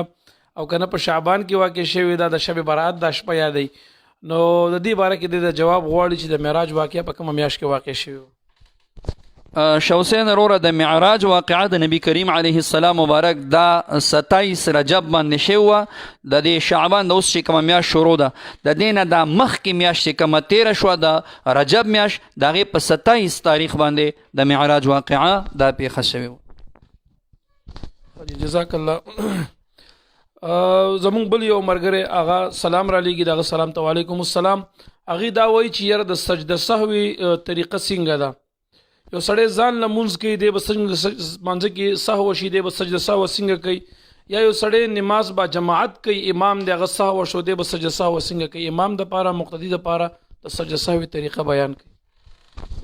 اروره که یو سړی امام وي او که ځان ته مونځ کوي صحیح خبره دا ده چې د دواړو د سهوي طریقه یوه ده او هغه طریقه یې دا ده چې سړی نه په مونځ کې واجب پاتې شي یا فرایضو کې تقدیم تاخیر راشي یا واجباتو کې تقدیم تاخیر راشي نو دی چې کله د مونځ په آخر کې قاعده باندې کینی نو اشهد ان محمدا عبده ورسوله پورې چې کله دی سبق ووایي اتحیه نو بیا به یو طرف ته سلام واړی او سلام نه رستو به 2 سجدې وکړي او سجدې نه رستو چې راپاسېده بیا به تحیة لله دا به مو وایي درود پاک به مو وایي دعا به مو کوي بیا به خپل سلام د منځه نه واړی دا که سړی امام یو که ځان ته هم دقیقه طریقه ده جزاک الله امام چې وي نو بهتره ده چې یو طرف ته سلام اړول اوس که د دواړه طرف ته سلام اړوي د مقتدیانو کې بعض چا ګمان بدېږي نه بس مونځ ختم شو بعض سړی جلد پاسېږي ځي روانېږي نو یو سلام اړول ښه جي بل یو ملګری دا تپوس کوي دی وایي چې یاره ما کله واده وکړو نو د واده نه بعد کله زه بیمار یم کله مې کوروالا بیماره وي کله مې والده بیماره وي خوشحالي نشته دی د رزق برکت مو ختم شو نو دې جواب غواړي چې مونږ څه وکړو نو زه درته دا وایم چې دا خو ژوند دی زندگی ده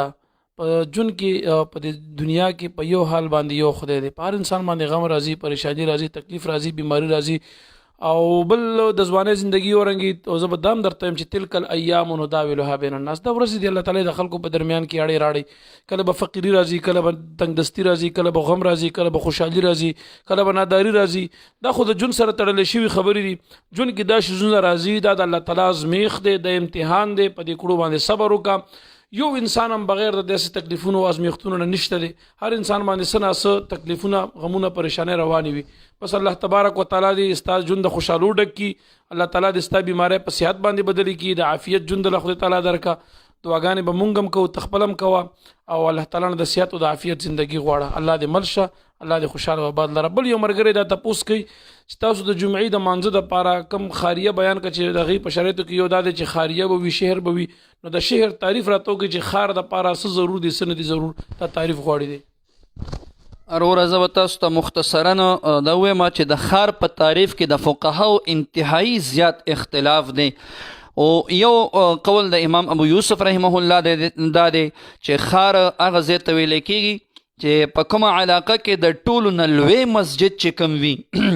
او دغه علاقې کې چې کم خلک چې په هغې باندې د جمعې مونځ فرض وي یعنی عاقلین وي بالغین وي صحیح شوه هغه ټول را جمع شو دغه لوی مسجد کې نه جمع کیږي نو دیتا امام ابو یوسف رحم الله فرمایي دیتا مصر ویل کیږي او بعضی فقهای کرام فرمایي چې خاریه او مصر هغې ته ویل کیږي چې هغې دپاره قاضي وي چې هغه تنفیذ د احکامو کوي احکامات جاری کوي لکه دا جیل او کچرې تاڼې ماڼې او اسپتالي ورکړي وغیره ذالکه دې ته ویل کیږي بعضې فقها وایي چې هغې کې کوڅې وي او بازارونه یې ورکړي او ستا حاجات ورکړي پوره کیږي هغې ته مصر ویل کیږي جزاک الله. بل یو مرګره سلام را لېږي دغه سلام ته وعلیکم السلام. هغه وایي چې بعضې خلک وایي یاره دا کور مې واغوستو دا راپورې سپېره شو دا فلانې شیز راپورې سپېره شو دا ډینګلې نو دا خبره څنګه ده آیا په دې کې یقینا سپېرهوالی شته که نه دا خلک هسې د ځانه لګیا دي وروره نه کور کې سپېرهوالی شته او نه ښځه کې سپېرهوالی شته او نه بل څه کې یو حدیث کې راځي چې د هغې مقصد دا دی که سپېرهوالی وی نو په ښځه کې به په کور کې به په اس کې به مقصد دا دی سپېرهوالی نشته نبی علیه السلام فرمایي کوی نو په دې دریو شیانو کې به و خو شته دی نه نو داسې د عوامو خبرې دي سپېرهوالی میرهوالی نشته جزاک الله. دا بی بی عایشه رضی الله عنها فرمایي چې نبی کریم صلی الله علیه وسلم وفرمیل یهود دی الله هلاک کړي دي په درې شیزونو کې سپېرهوالی ګڼي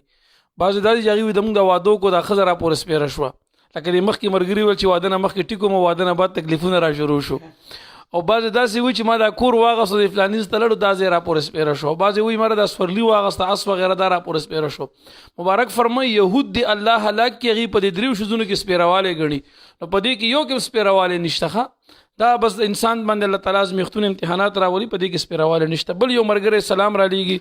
او د هغې سلام ته وعلیکم السلام هغې وایي یو زنانه یو ختم کوي او ختم ته د ملنګانو ختم وایي او هغې کومه کمره کې چې ختم وکړي نو تر ماښامه به هغه کمرې ته بیا سړی نه داخلېږي نو داسې ختم خو ما ته معلوم نه دی که مفتي صاحب ته معلوم یا به جواب درکړي چې څنګه شاه صاحب تاسو ته وویل نو زموږ په علم کې هم داسې ختم نشته او اولا خو دا ملګری د دې ملنګانو د ختم تفصیل وکړي چې د ملنګانو ختم وي څه دي پکې څه شی وایي دا خو موږ ته پته نه ده که ناسې نه نور منترې پکې وایي او که ختم هر قسمه ختمي نو پاتې شو کوټې ته د سړي تک تر ماښامه پورې دا یو کتاب میتاب کې هم نشته چې سړی بیا دغه کوټې ته نه ځي داسې د ښځو چې کوم دی منترې مفتی صاحب محترم د خبرې مقصد دا دی چې تاسو د دې د ختم د الفاظ لا ګورئ که ختم الفاظ ټیکي نو ختم پې مه بندوئ خو دا چې کوټې ته تک بنئ کې نو هغه تک کوئ تک کې څه خبره نشته دی تک کولی شي خو که د ختم الفاظ ټیک نه وي غلط څه الفاظ پکې وایي نو بیا د هغې نه هغه زنانه منع کوي او که نه د قرآن ختم کوي تلاوت کوي نور څه کوي داسې الفاظ چې هغه صحیح وي جایز وي نو بیا خیر دی ختم نه مه منع کوئ او کوټې ته تاسو نر غوندې تللی شي ښه بل یو ملګری سلام را لېږي د سلام نه بعد هغې وایي چې یاره وسیله نیول څنګه دي دې باندې څه دلیل شته که نشته دی موږ ته بعضې خلک وایي چې وسیله په دعا کې مه نیسي دا ګناه ده مختصرا جواب راکړي ټایم ډېر تېر شوی دی جواب به لږ خیر دی نو صاحبه داسې ده چې زه به تا ته ده ویم د وسیلې ډېر اقسام دي که نه د جایز وسیلې یو ګوره شاه صاحب درته ویل چې ټایم ډېر تېر دی دې باندې مستقل کتابونه لیکلی شوي دي خو یو وسیله جایز او مستحب هغه دا ده چې سړی خپل عمل او ایمان الله جل شانه ته وسیله کې نیک اعمال یا د بل نیک اعمال په دې باندې خو اتفاقي خبره ده دې باندې څه اختلاف نشته ټول دا وسیله مني او دلایل پې موږ نه وایو او بل یو سړی چې کم دی یو ژوندي پیغمبر صلی الله علیه وسلم ته یا چې کم دی ولی ته یا نیک بنده ته لاړ شو د هغه نه طلب د دعا کوي دام تقریبا اتفاقي مسله ده دې وسیله کې هم څه اختلاف تقریبا نشته بله وسیله دا ده رونو یو نبي دنیا ته لا راغلی نه دی او د هغه د راتلو نه مخکې د هغه ذات الله جل شانه ته وسیله کول دا وسیله هم بالکل جایز ده قرآن عظیم الشان کې الله تعالی فرمایي وکانو من قبل يستفتحون على الذين كفروا فلما جاءهم ما عرفوا كفروا به فلعنة الله على الكافرين غالبا یهودو د دې آیت کریمې د لاندې بس مختصر زه تاسو ته عبدالله ابن عباس رضی الله تعالی عنهم مبارک فرمایي چې دا یهودیانو بنو قریظه او بنو نذیر دوی د نبی کریم علیه السلام د بعثت نه مخکې نبی علیه السلام مبارک چې لا مبعوث نو دوی به د کفارو سره جنگ راتلو په دغه جنگ کې به دوی چې کوم دی د ذات د نبی کریم علیه السلام مبارک به الله ته وسیله کوله او داسې دعا به یې غوښته چې اللهم انا نستنصرک بحق النبي النبی الامی، یا الله مونږ تا نه طلب د امداد کو په حق د هغه نبی امی باندې، ته زمونږ امداد وفرمایه. دارنګې بهقي او حاکم په صحیح سندونو سره او په ګڼو طرقو سره همدا حدیث راغستی دی چې یهود د مدینې منورې او د خیبر د دوی به د اسد او بني غطفان او جوهینه قبیلې مشرکانو سره جنګ یو. هغه جنګ کې د یهودو د مدینې منورې او د خیبر ته شکست وشو. دوی د شکست نه وروسته خپل کتاب تورات ته متوجه شول، خپل علماو ته متوجه شول. علما ورته ډیر سوچ فکر نه وروسته چې کم دی دا خبرو که چې د آخر زمانې پیغمبر چې کم راځي صلی الله علیه وسلم دا غزات الله جل شانه ته وسیله کوي او داسې دعا وغواړي چې اللهم انا نسألك بحق احمد النبي الامي الذي وعدتنا ان تخرجه لنا في اخر الزمان. یا الله مونږ ته سوال کوو تانه په حق د هغه احمد نبی امي الذي هغه وعدتنا چې تا مونږ سره وعده کړې ده ان تخرجه لنا في اخر الزمان چې ته به اخر زمانه کې دا مونږ دپاره راوباسې، د هغه په خاطر زمونږ ته غلبه نصیب کا. نو روایاتو کې راځي بیا دغه یهودیان د کفارو په جنګ کې کفارو باندې سو ګرځېدل، غالب وګرځېدل. دا وسیله جایز ده. بله دا وسیله درونو چې یو نبی په دنیا کې موجود وي او ته د هغه ذات الله ته وسیله کوې، بالکل جایز ده. مشهور روایت دی او تاسو مو علماو نه اورېدلی د ابن ماجه شریف او د مسند احمد او دارنګې ترمیزي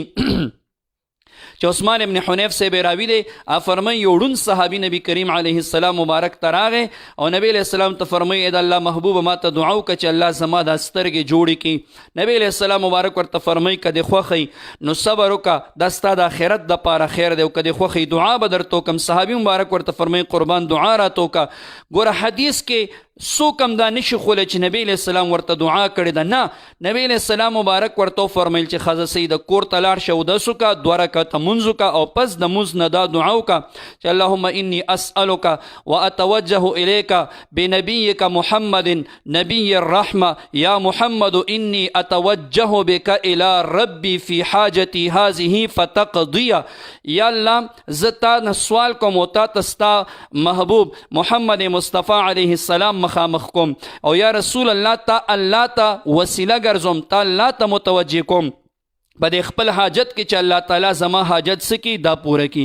صحابي کور ته لاړې او دا دعا یې وکړه او عثمان ابن حنیف سے په بل روایت کې راځي مونږ ناستو دا صحابي را ننوتو، باری تعالی ورته 2 سترګې څه کړې وې دا جوړې کړې وې. او د دې حدیث مصححین چې دا حدیث صحیح ګرځولی دی او صحیح ورته ویلی ډېر زیات دي. زه فقط یو البانی چې د وهابیانو سرګرده او مشر دی هغه هم د دې قایل دی چې دا حدیث څه دی صحیح الاسناد دی، قابل د حجت دی، دې نه استدلال چې کم دی بالکل جایز دی. او د وهابیانو یو بل مشر قاضي شوکانی په تحفة الذاکرین کې هغه د دې حدیث د لاندې وایي وفي الحديث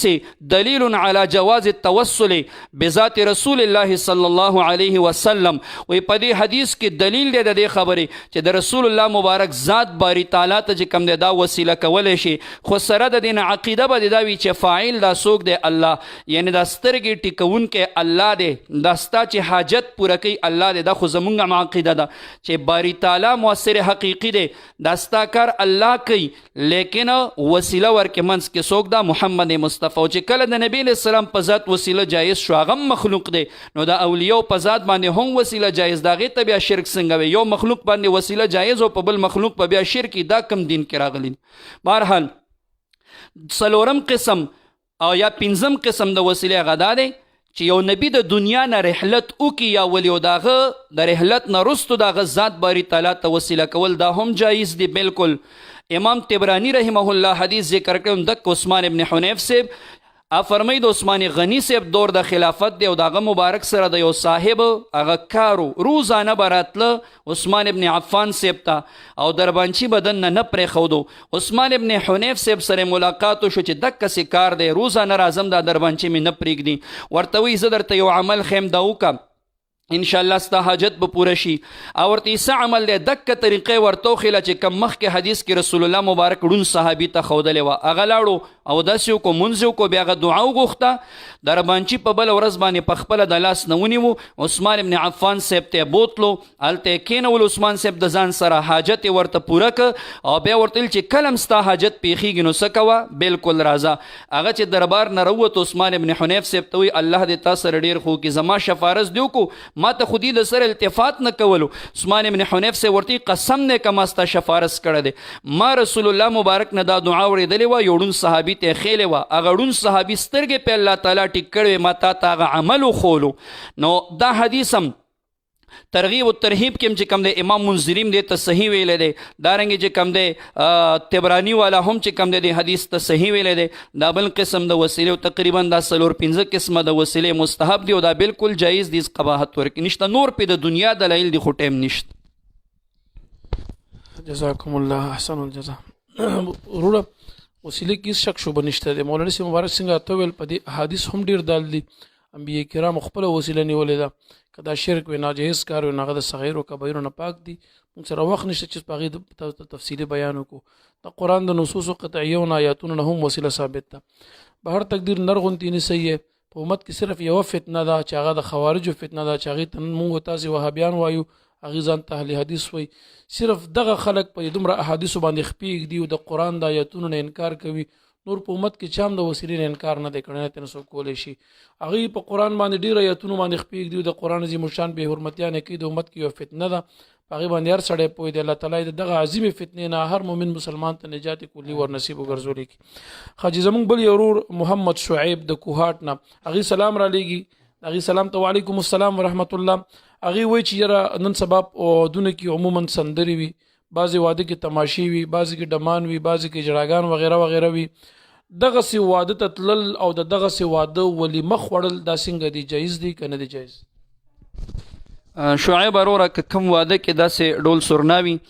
او انسان ته مخکې نه پته چې دلته مثال ډمامې دي نو بیا ورتګ ورته نه دی پکار او دا په قطع تعلق کې هم چې کومه ګناه ده خپلولۍ د قطع کولو ده هغې کې هم نه راځي بالکل ته مه ورځه هلته چې تا ته مخکې نه علم وي چې دې کې ډمامې کېږي نو بیا ورته ورتګ نه دی پکار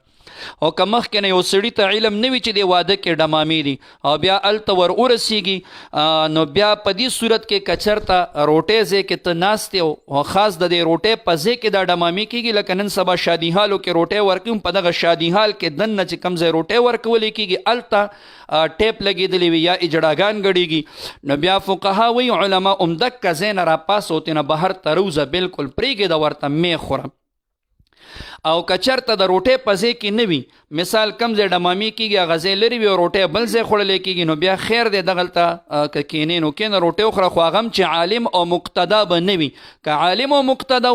او هغه لاړم شي او خلک د هغه خاطر نه کوي او دا ټیپ نه بندوي او عالم ته پته نه وي مخکې نه نو د عالم ته پکار دی که بیا بل ځای هم ډمامې کېږي دی د دلته نه کښېني ځکه دا د علم او د دین توهین راځي بالکل د دلته نه وځي نفس دا روټۍ حرامه مرامه نه ده ولیکن دغه کار ټیک نه دی هغه ځای کې دا چې کم کار کېږي هغه ټیک نه دی ډېر احتیاط پکار دی که زموږ د عوام ورونو لږ غیرت وکړو د یو بل سره په دې معاملاتو کې دا تمامې ډمامې به ختمې شي فضول خرچې دي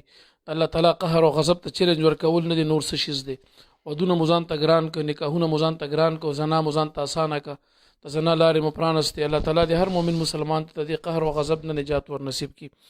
زموږ بل یو ورور هغه وایي چې زما دا نمبر په دې ګروپ کې واچوئ ورونو دا ګروپ او نمبر نه دي تاسو ته موږ بار بار وایو ها که دې ګروپ ته د چینل ته یا د پروګرام ته نور یاران نوي راغلي وي نو لږ راویښ شئ او سوچ کې مه ځئ دومره لرې لرې مه ګرځېږئ زموږ دا پروګرام لږ نشر کوي د صدقې جاریې په نیت باندې ګروپونو کې د خپلو آیډیانو نه چینلونو نه کوشش وکړئ موږ سره د نیکۍ په کار کې پوره تعاون وکړئ ستاسو د عمل لږ عمل کېدای شي د چا د زندګۍ د بدلېدو ذریعه وګرځېږي کېدای شي دې سره د چا زندګي بدله شي کېدای شي څوک د یو یتیم سره یا د مور پلار سره یا د معاشرې د بل فرد سره صله رحمي وکړي یا هغې سره احسانات وکړي ښېګړې وکړي دې مسلې په اورېدو باندې چا ته به ډېر لوی خیر ورسېږي موږ سره د نیکۍ په کار کې خامخا تعاون وکړئ او زموږ د وټساپ نمبر ځان سره په زړه باندې ولیکئ 0336 54 65 134 دغه نمبر دی په دغه نمبر باندې تاسو موږ ته خپل سوالونه را لېږلی شئ موږ سره اوس هم سوالات پاتې دي د کمنټس چې کوم سوالات دي زه به هغې ته معذرت کوم موږ سره ټایم هم ډېر وړېدو او د کمنټ سوالونه به ان شاء الله در روان درس په ابتدا کې مونږ حل کوو. دا یو څو دو درې سواله پاتې دي دا حل کوو یا ان شاء الله بیا د اجازه تخلو تنګيږي. ما زمونږ یو ورور هغه وایي چې یو سړی ګناهګار دی، ډیر ګناهګار دی او د زړه نه په صدق دل سره د ګناه نه توبه وباسي، نو یا په دې توبې سره د ګناهونه معاف کیږي کنه. دویم جز د سوال د دا دی چې د دې توبې نه بعد دی بیا دغه ګناو کې نه دی بیا څه کوي؟ ګوره وروره یو سړی که څومره هم ډېر ګناهګار شي، اگر که د ګناهونه د دریاب د زګ قدر ته ولې ونه رسیږي، لیکن چې سړی صدق دل سره توبه وباسي، رښتونې توبه وباسي، باری تعالی د تمام ګناهونه د انسان ته څه کوي؟ دا بخي. شرک نه عظیمه ګناه نشته، لیکن چې کله انسان د شرک نه توبه وباسي او کلمه د توحید وایي، الله جل شانه دا ګناه ورته معاف کوي، دا شرک هم ورته الله بخي. خو د رښتونې توبې دپاره دا درې شرایط دي. او که چېرته دا ګناه دا د باری تعالی نافرماني کړي نو بیا درې شرایط دي. او که چېرته د دې ګناه تعلق د حقوق العباد سره نو بیا څلورم شرط هم ورته علما ذکر کوي. اول شرط د توبې دپاره دا دی چې د ګناه نه به ځان لکېږي. کومه ګناه کې چې تاختې دا ګناه به پرېږدې، کنه ته په ګناه باندې لګیام یو توبه کې نو دا خو بیا توبه نه ده کنه، لګیا یا ګناه کې نو توبه د څه شي شوه، نو ګناه نه به هغه ګناه به پرېږدي. یو دویم شرط دا دی چې دا کومه ګناه تا کړې ده په دې باندې به د زړه نه ته چې کوم دی پیمانه یې په زړه سره، دا نه چې بر زبان تسبیح و در دل گاو خرو این چنین تسبیح که دارد اثر، چې په شونډو باندې توبه او نور په زړه کې چې کم دی خپیمانه نه، نو دا توبه هم بیا قابل قبوله نه ده. زړه نه به په دغه ګناه باندې خپیمانه. او دریم شرط دا دی چې کلک عزم به ستا دا وي الله یعود الیها ابدا، چې دې ګناه ته به بیا ابد الابد دپاره ته واپس کېږي نه. ستا به زړه کې عزم او قصد یقیني څه طور سره هغه دا وي چې زه به بیا دا ګناه نه کوم. دا خو که چېرته حقوق الله او که چېرته حقوق العباد داسې ګناه وه چې د هغې تعلق د عبادو سره، نو درې شرایط همدغه او څلورم دا چې کم حق ته د بنده ضایع کړی دی نو یا خو به هغه بنده نه معافي وغواړه یا هغه ته هغه خپل حق واپس ورکړه، نو دا څلورم شرط به د دغې توبې دپاره دا پوره شي. د دې باوجود که تا داسې صادقه توبه ویستې وه او بیا هم تا نه د یو ګناه وشو، مغه ګناه ده نه دوباره بیا وشوه، نو بیا هم الله جل شانه غفور و رحیم دی. د الله رحم چې کم دی ډېر زیات دی. که ته په ورځ کې هم 100 کرته توبه وباسي، خو همدغسې 100 کرته صدق دل سره توبه وباسي او تا نه 100 کرته دا توبه ماتیږي، خو توبه د صادقه ویستې وي، نو بیا هم الله جل شانه تا ته څه کوي؟ عفو کوي. الله جل شانه ستړی کېږي نه په عفو باندې، نو بالکل تا ته معافي کېږي. او تائب او توبه ویستونکی د ګناه نه نبی علیه السلام فرمایي داسې ده لکه د سره د ګناه کړي نه وي. او قرآن کې الله تعالی فرمایي چې الله جل شانه توبه ویستونکو سره څه کوي؟ محبت کوي. تاسو ته مخکې هم شاه صاحب په دې باندې یو بهترین حدیث ویلی او وروستو درس بیا وورئ، نور هم ډېره حدیث دي په دې باندې موږ سره ټایم مختصر. جزاک الله. مفتی صاحب مبارک د خبرې مقصد هم دا دی چې د توبې دروازه لا بنده نه ده، چې نور د مغرب نه نه راختې نو توبې دروازه کولو ده. د شپې د ورځې هر ټیم الله ته رجوع کوئ. هغه انسان دی په خپل قسمت او نصیب باندې رشک وکړي چا ته چې الله تعالی توبې توفیق ورکړي. او بیا دغه توبه چې کوم مفتی صاحب مبارک د هغې تعریف وکړو، او چې کوم انسان ته د توبې توفیق نصیب نه وي نو دی په خپل مقدر وجاړي. دا ډېر بدبخت انسان دی چې الله تبارک وتعالی د در ناراض دی، دومره ناراضه چې د توبې توفیق هم تېنه الله تعالی واغسته، نو دا ډېر بدبخت انسان دی. خاجي زمونږ دغه ورور سلام هم را لیږي، دغه سلام ته وعلیکم السلام. بل یو ملګری دی هغه سلام را لیږي، دغه سلام ته وعلیکم السلام. د هغې سوال دا دی چې یاره یو سړی د خوب نه راپاسي او د ده په حالت د خوب کې احتلام شوی، یعنی غسل په ده باندې فرض شوی دی. اوس دی د خوب نه راپاسي، د مانځه په ټایم کې 15 منټه دي، که دی اوس غسل وغیره کوي د نه جمع ځي یا مونځ قضا کېږي، نو دی به اول غسل کوي او بیا به د هغې نه بعد مونځ کوي، که نه دی به اول مونځو کې بیا د هغې نه بعد د غسل وکړي. دا ملګری دا تپوس کوي. وروره چې کله یو سړي ته داسې حالت پیښ وي نو دی به اول چې کوم دی غسل وکړي، جنابت نه به ځان وباسي، دا مونځ که ترې قضا کېږي خو دی به چې کوم دی تیمم ویمم نه کوي، دی به اول غسل وکړي، هغې نه وروستو که مونځ ټایم و خو مونځ به وکړي، او که مونځ ترې قضا شوی و نو دی به بیا قضایي مونځ راګرځي. زمونږ د درس اخیری سوال ثناء الله صاحب د اورمړ بالا نه هغې یو اوږد سوال کړی دی. د هغه سوال زه خلاصه بیانوم. او دا مسله هم د تاسو یې مورئ. ثناء الله صاحب د ورمړ بالا نه هغه وایي چې یو شخص دی د هغه دواړه زامن یې واده کړي. د دوه زامنو کې دا یو زوی د پلار فرمانبردار او دا بل زوی د پلار نافرمان او چې پلار به ترنه همیشه خفه او ناراض و، پلار سره به خبرې نه کولې. یو ورځ د پلار چا سره د کور نه بهر جنگ راغلی، دا چې کوم فرمانبردار زوی دی راووتو د پلار پسې د اواز پسې هغه جنگ کې دی شریک شو. خبره لږه غټه شوه، اچا سره چې جنگ وغیرو لګېدو د پلار د جنگ په وجه باندې دا زوی ولويشتو چې دا کوم زوی د پلار فرمانبردار و، د دغه زوی ښځه او د واړه معصومان یتیمان پاتې شو. دا کوم رور چې و د مړ شو، دا روري د وفات نه لږه موده بعد میاشت بعد تقریبا د پلار د غم نه بیا وفات شو. دا چې کوم نافرمانه زوی د پلار دا بدعمله د پاتې شو ژوندې، دا بدعمله رور لګېدو او د خپل ورندار او د یتیمان د کور نه بهر کوي وسته او د ورته ویل چې کوم زوی د پلار د مرګ نه مخکې وفات وي د پلار په وراثت کې دغه کم حق نه کیږي. نو دی دا تپوس کوي چې یاره دا یو الګ د پلار په ټک کې لاړ او مړ شو او د پلار ته نه خوشاله مو فرمانبردار مو، د دغه الګ بچي او خزه د میراث نه بهر کا او هغه یو ولا ورکړي بل ورکړي، یو تسوال بل تسوال او د دې جربونو زمکه د په قبضه چولې ده. دا مسله ټیک ده چې د پلار د وفات نه مخکې یو سړی وفات شي د هغه د پلار په میراث کې څه حق او حصه نه کیږي. د دې وراثت د مسلې باره کې موږ سوال کړی دی، د دې وضاحت او جواب غواړي. بالکل وروره، کوم زوی چې د پلار هغه وفادار او د پلار تابعدار او هغه ته به باری تعالی د هغې اجر او ثوابونه ورکوي. الله تعالی د ټول اولادونه د خپل والدینو تابعدار وګرځوي. او پاتې شو مسله د میراث، نو دا صحیح خبره ده که چېرته یو هلک یو سړی د خپل پلار د وفات نه مخکې وفات شي او پلار د هغه نه وروستو وفات شي، نو دغه بچی چې کوم دی میراث کې حقدار نه دی، د پلار په میراث کې حصه نه میلاویږي. ما ول دغه سوال اخیری دی، خو ناظم صاحب شفقت وکړو، هغې وایي چې دا یو تپوس به د خیر دا دې حل شي. یو ملګری دا تپوس کې چې خور د خپل ورور سره په یو مصلی باندې مونځ کولی شي که نه نشي کولی، خور ورور په یو ځای کې ودرېږي په یو مصلی مونځ ادا کوي، دا مونځ جایز دی که نه؟ وروره داسې ده چې خور او ورور دواړه چې بالغ وي یا چې کوم دی قریب البلوغ وي، نو یو مصلی باندې احتیاط دا دی چې سړی یو مصلی باندې ونه درېږي مونځونو کې، ځکه لکه ګوره دغه کې هم راځي چې کله یو ښځه یو سړی کاغه ولې رور او خور ولې نه چې یو کمره کې نو درېمګړی ورسره سي شیطان، نو شیطان منځ کې وسوسې پیدا کوي. له دې وجې نه ښه خبره دا ده چې یو مصلی باندې دواړه مونځ ونه کړي، ځان ته درېږي، بلکې یو کمره کې دې مونه کړي، زنانه د بهر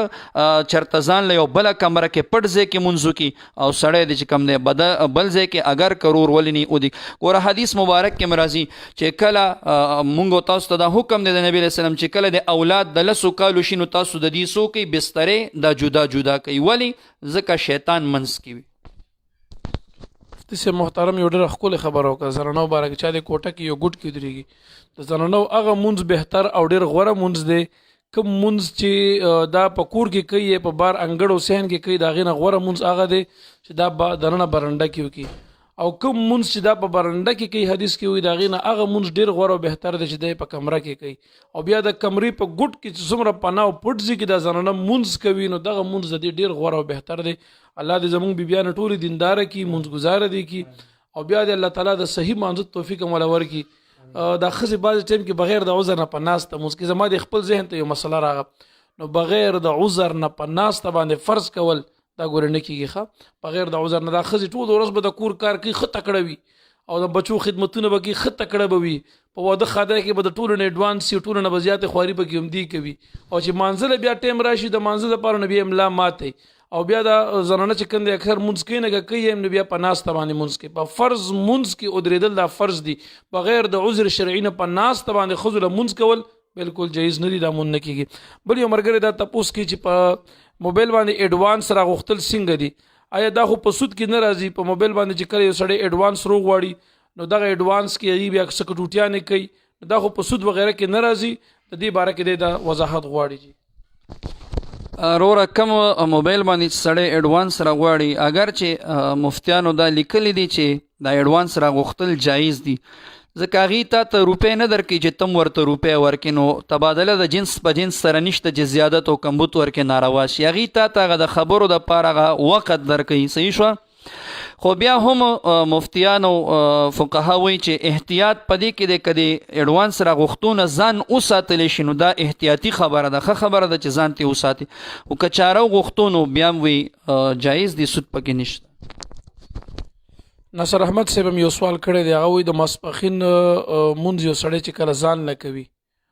نو د منځه نه د فرض نه وړاندې به دې سنت کوي که نه اول به فرض کوي که اول به دې سنت کوي د ماسپښین دی وایي چې د ماسپښین مونځ یو سړی ځان نه کوي نو اول به سنت کوي که اول به فرض کوي نو د دې باره کې لږ معمولي وضاحت اول به هم سنت کوي وروره چې سنت دې پرېښو خو دا سنت د خپل ټایم نه وروستو کړل نو اول به ته سنت کوي بیا به اول به څلور سنتو کې بیا به څلور فرضو کې هغې نه وروستو به چې کوم دی بیا 2 رکعته سنت ادا کړي ټیک شو جی دا اوس تاسو د نن شپې سوالونه او زمونږ د خوا نه د هغې مختصر جوابونه ستاسو د ټولو د ټیم راکولو ډیره مننه ډیره شکریا زمونږ دا وینا ستاسو د اورېدل د الله په خپل عالی جناب کې قبول او منظور کړي مونږ او تاسو له الله تعالی په دې د پوره عمل کولو توفیق هم را نصیب وګرځولې کړي کم یاران اخره کې راغلي یا د چانه شیرینګ هیر شوي پاتې شوي نو بیا هم درته وایم یا بعد کې څوک دا اوري نو مهرباني دا وکړئ چې د صدقې جاریه په نیت باندې د معاشرې د اصلاح په نیت باندې د ثواب په نیت باندې د الله تعالی د رضا په غرض باندې دا بیان مخکې نشر کوي شیر کوي ایډینم پیجونو نم ګروپونو نم مونږ خپل غاړه آزاده کړه ستاسو غوږ ته پیغام در ورسولو باقي تاسو له دې الله تعالی توفیق د عمل هم درکړي سره د مونږ دغه د یو کار خیر دی او ورسره د مونږ د واتس اپ نمبر او شمیره یاد وساتئ 0336 54 65 134 د افغانستان ډیر رونه زمونږ د بیان اوري ډیر د محبت او د عقیدت اغي پرځونې مونږ سره لري زه د اغي د محبت ته او د اغي سلامونو ته او د اغي هغه مینې ته احترام لرم الله تعالی دې دغه زمونږ دغه د افغانستان رونه د غریب او د مجاهدین رونه الله تعالی دې خاد او آباد شي الله تعالی دې خاد او آباد ولرلې کی الله تعالی دې حافظ او ناصر شي د دې د پارازه د دې په اصطلاح پښتو کې د دې نمبر د توایما 0 3 شپږ او بیا 15 سلور شپږ 15 1 3 سلور دا زمونږ د واتس اپ نمبر دی تاسو په دې مونږ خپل سوالونه را لېږلی شي د واتس اپ په ذریعه جواب په واتس اپ بالکل نه ملاویږي جواب به تاسو ته د روان اتوار په شپه د ماښام او مسخوتن په درمیان کې چې کوم پروګرام به وي ټیم د ماښام او مسخوتن منځ کې دی ان شاء الله د ماښام مونږ لږ ساعت بعد به پروګرام آغاز کیږي هغه کې به تاسو ته ان شاء الله مونږ لا یو راځو تر روان اتوار شپې پورې په لوی الله سپارم د لوی الله په امان السلام علیکم ورحمت الله وبرکاته